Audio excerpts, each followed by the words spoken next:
Well, I can't even begin to tell you how many times this week we've gotten the text messages, hey, can the Bills beat the Ravens? I know it's a scary matchup, everybody. We'll talk about that later with our predictions.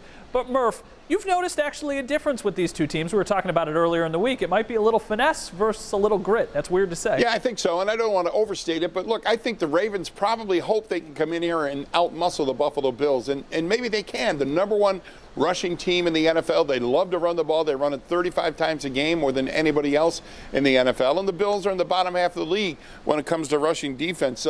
It's a tough matchup for the Bills. They can win that way with their finesse. And look, the Ravens have a tough matchup too, handling the Bills' passing game. I think it might even out. We could be in for a real great game this Saturday.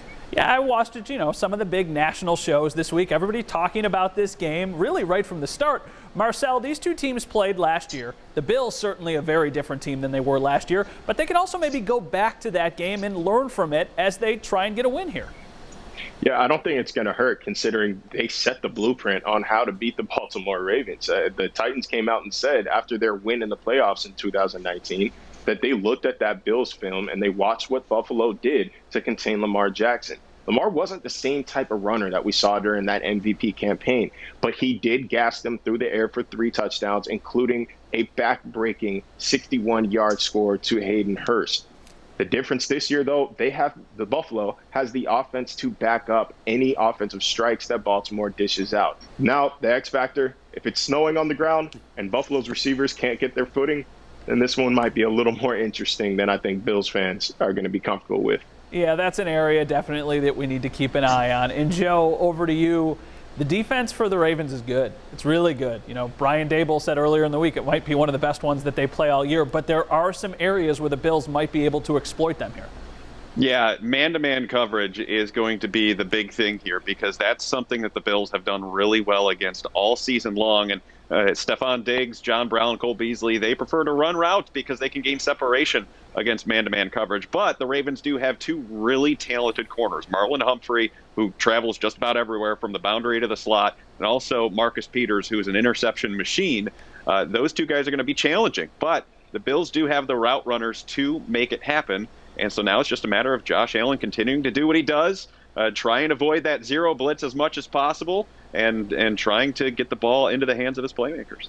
I'm going to put you on the spot real quick. We're going to take Josh Allen off the table because we would all say Josh Allen. But, Murph, who is the most important player for the Bills this weekend? Oh, man, that's a tough one. I'm going to say Tremaine Edmonds. He's got to be tough against the run. That's fair. Marcel, what do you think?